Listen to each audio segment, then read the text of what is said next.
I'm Katie from Gabe and Zach, and I'm here today to talk about my favorite sewing machine. Can you guess which one it is? If you guessed my serger, then you're correct.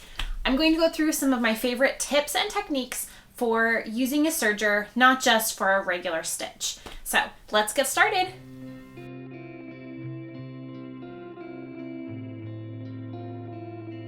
First, let's talk a little bit about what exactly a serger is. So a serger, also known as an overlocker, is a machine that has loopers and thread needles. So what it does is it, when finished, will put a stitch of lines that will put two pieces of fabric together, basically creating a seam. Now, you can have different types of sergers that have that are a 3-thread. Mine is a 4-thread. Or you can change these out so that this serger works as a 3-thread. There are different types of sergers. This is a Babylock that's no longer made, but it features air threading and auto tension, where there's other sergers that have different features. So there's many different levels of a serger that you can look at, but they all function and do the same type of stitches.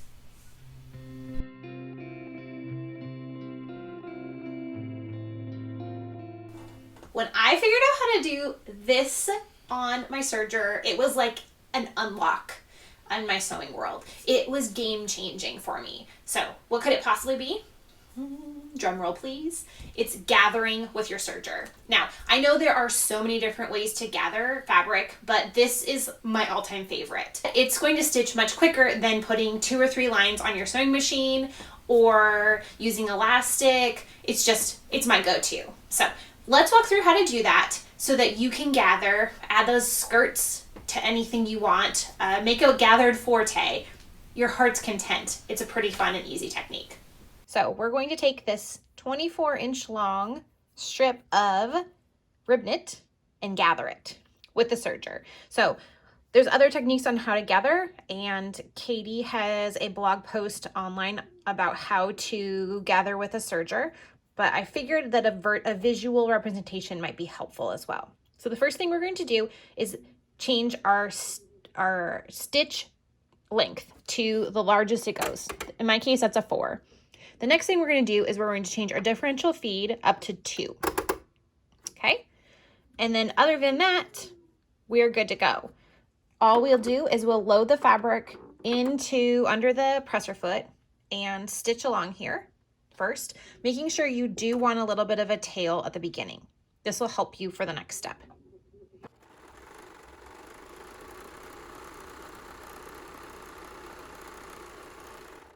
Okay, so we have stitches. If you can see, it's very, very slightly gathered right now. Since we've done the serger part, the next step is going to be to tie one end so that it doesn't move. This is where it's helpful if you have added a little bit of a chain stitch at the beginning. Okay, if you're doing this in the round, that works too. Just make sure that you haven't run over your original stitches. So when you get to the edge, you want to go off of it so that you're not overlapping stitches. Then on the opposite end, we are going to pull just the needle threads. So I like to do this with my tweezers. The needle threads are the 2 threads that are completely straight across. So that's this middle one and then this lower one. And what I do is I just loop my tweezers underneath and then completely pull them out. Okay, now I have these 2 threads and the rest of my fabric. So what I'll do is I will hold, lightly pinching the serged pieces. I'm going to pull the fabric and slide it on these threads. And you kind of want to distribute the gathering that you're doing. You can see as that's happening, the gathering that's occurring. So it's really tight right here. So if you distribute it down, it'll continue as you go. So if you have a specific length that you want this gathered to, you can compare it to that or just gather to your desire. Right here, it's too tight of a gather, so we just need to pull it down.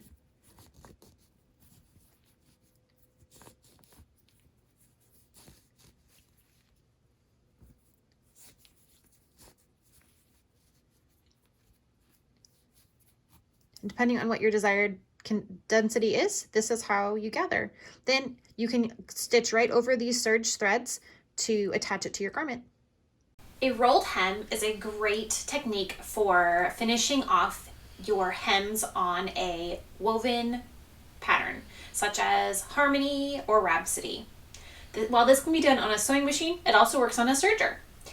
Now, are you interested in a lettuce hem? That's actually a rolled hem that's done with tension. And so what it does is it allows the hem to get kind of squiggly or lettuce looking is the idea behind it. So we are doing a rolled hem under tension. This is a cute technique that you might see used in children's wear, but I've also seen it as trends for sleeves and hems on women's shirts or crops lately. Let's talk through how we're going to do that. If you haven't thought to look for it, check and see if your machine came with a quick reference guide or in the instructions, it gives you other stitches. To set up for a rolled or lettuce hem, the first thing you want to do is find your instructions on how to do a 3-thread rolled hem. Each machine is going to be different. I'm doing the adjustments for my Babylock Imagine, but I know that if you have a Brother or other type of machine, you're going to set those differently. So I started by removing the left needle to make this a 3-thread. So I've taken that out and tightened the screw here. Then it has you changing to the D stitch selector, making the stitch length whatever you would like, and then the width to be 3.5. Now the stitch length is going to make the difference between the density of the stitches. So if you want them to be really close together, you can go down to even as low as a 0.5. If you want them to be longer, or then you would want that to be a bigger number. So we'll first we're going to start off by creating a chain that we can pull on. So we have an extra chain here. And then we will place our fabric under the presser foot right underneath the needle. We're going to hold on to the chain. Now, if you are using just the rolled hem, you don't want to add any additional tension to it. If you are wanting to do the lettuce hem, we are going to want to pull on both ends. So we want to pull from the front and the back.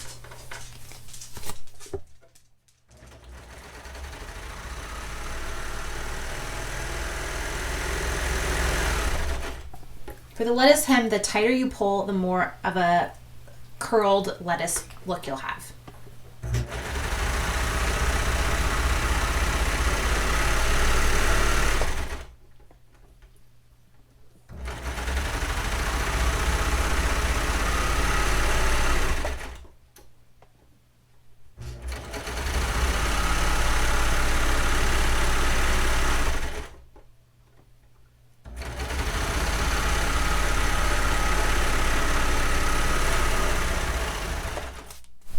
And here we have the lettucey hem.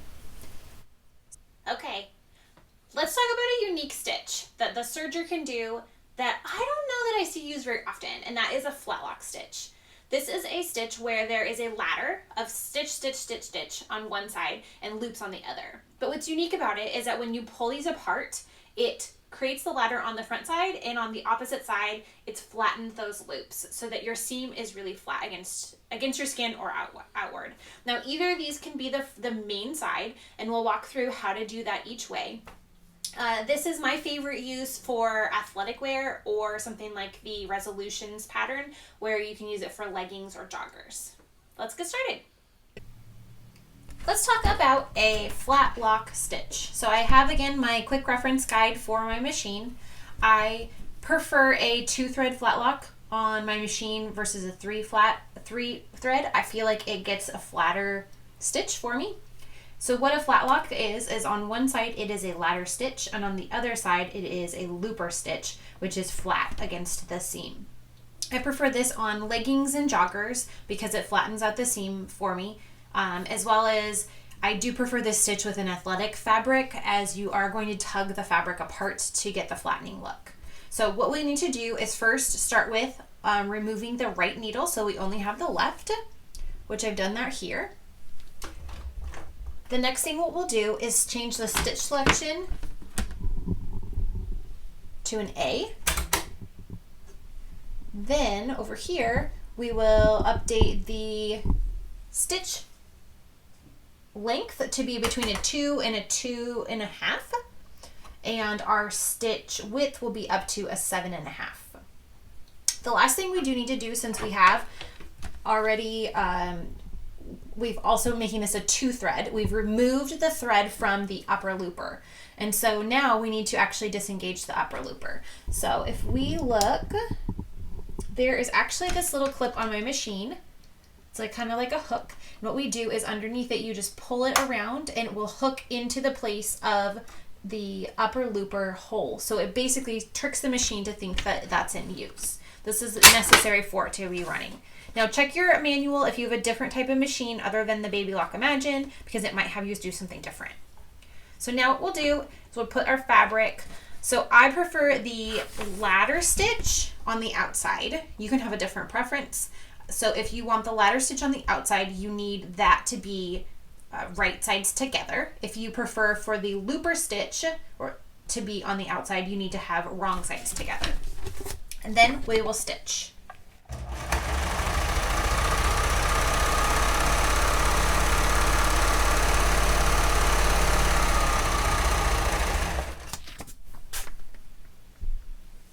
Okay, so this is what it looks like. It looks kind of like you set it up wrong.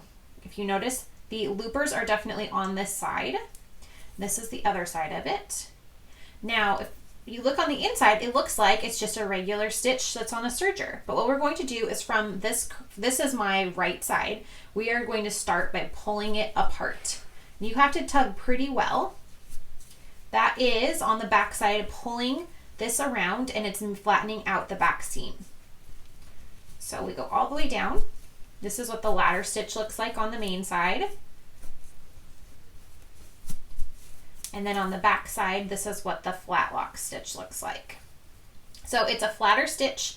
It helps a lot if you have someone that has sensitivities and doesn't love to feel a serge that can elevate or be along its side seams.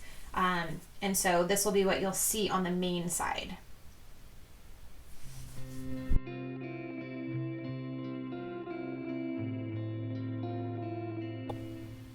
So one tip or trick that I have with working with a serger is that it does create a bulky seam. So if you're working with a cuff, so here's my cuff, right sides together, what you can do is instead of sewing it along here with your serger, that's going to end up with 2 bulks when it ends up folding over. What you can do is you can simply fold it now, clip it, and then when you serge it,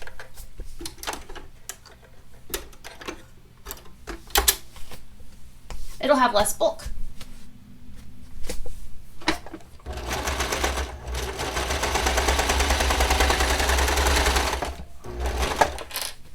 So this cuff, turn it right side out, still has the single seam, but it only has the bulk of one side. Now this works well for waistbands or cuffs or neckbands, but it does not work if you're going to thread elastic into this because it is a closed seam. You have multiple items that you are stitching. I have 2 cuffs here.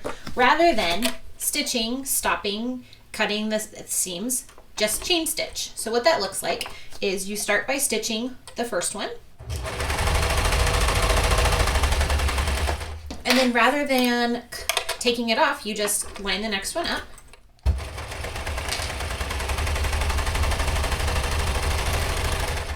And now they're stitched together. Now, this is where I found a cool technique. You can, up here is a cutter, so you can cut the back of your thread, so you can continue chain stitching to get it long enough to cut here, or you can simply pull this and use the knife that's engaged in the front to cut it off. And then I use the back here to cut. So now I've got 2 pieces that were stitched very quickly. Okay, let's say that you have a fabric that you need to turn a sharp corner. This would be if you are doing a split hem and you have a fabric that frays for like the Terra Tunic, and so you want to stitch along that before you finish it up. So the first thing we'll do is we're going to stitch along the first line until we're about 1 stitch from the edge of the corner.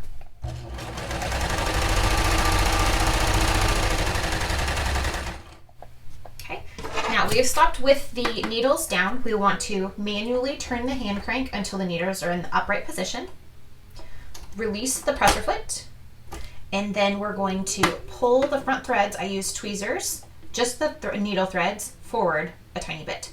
This will allow us some slack, so when we pull back to get the fabric off of the forks, it has room to move. We'll turn it 90 degrees, reposition so that the fabric is right underneath the needles, release the presser foot, and then this is where I take my fingers above and I pull back up the needle threads so that they're a little bit tighter. Now, from here, slowly start. Continuing on.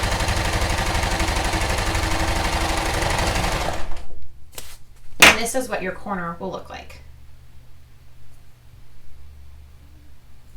Practice makes perfect. This is not an easy technique to do, but as you do it more and depending on your fabric, you'll get a different look. Okay. You finished a serge. Whether you're in a circle or you're making a straight line, you have these tails. What do? If you just clip off the end of the tail, it will start to unravel. So that's not what we want to do. There's a few different ways you can do this, and there's really interesting techniques on Instagram as well. I've found I have two preferred methods. The first one is using an embroidery needle. The reason I picked this is because it has a wider eye, so it's easier to thread the serger thread into. You can get a larger pack of these. I just keep one next to my serger. So all you do is simply thread the needle through the top of the fabric, and I thread it through until it's mostly here, and then I will push the serger threads through the eye, so they're like this, and then you just pull, and so it has it pulls it through. So this tucks it into the seam, and then you can trim off the little tail. Okay, so the downside with this is you have to have this with you at all times to be able to do that, and the edges can come back out, especially if you have sewn in the round. A new technique I just learned is actually a little bit simpler. So you do take a pair of scissors or snips, you cut off probably with 3/4 of an inch left, and then simply all you're going to do is pull the two looper threads, tightens it up, and it's created a knot here. So then you can trim off the end. So the difficulty with this is if you are using all 4 colors the same, it's hard to distinguish which one you need to pull. I have found that when I have different colors for my needle versus my looper, it's a lot easier to figure that out. Or you can kind of just pull, and if it knots it, you're good to go. Here's something you may not know. Have you checked lately to see if your foot has a slot right here? Do you know what you can use this for? Elastic. So how I utilize this is I will put my clear elastic, if it's a 1/4 inch thick, through the spot. And you want to engage the elastic so it's pushed all the way in until it's under the needles. Then put your presser foot down and go ahead and serge with your fabric. I'm doing this with the fabric side up so that you can see it. And as you go,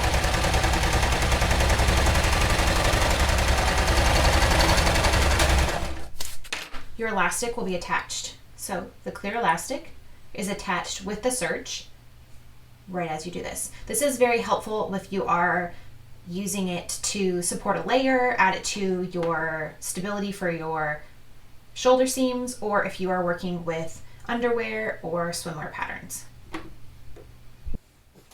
Well, as you can tell, I really love my serger with knits. It is my go-to for knit sewing. Now, is it only utilized for knit fabrics? Definitely not. The serger does a great job at finishing and preventing fraying on fabrics that are woven also. So before I threw my woven fabrics in the wash, I serged the cut edges so that they're not going to unravel. After I am finishing a blouse like this one here, I finish the edges so that there's no unraveling. This is a simple task that the serger does beautifully. If you do see, there is a line of stitching because I did use my sewing machine first, and then I overcast with the serger the edge so that it doesn't fray as it's been washed. This has been washed multiple times and works well.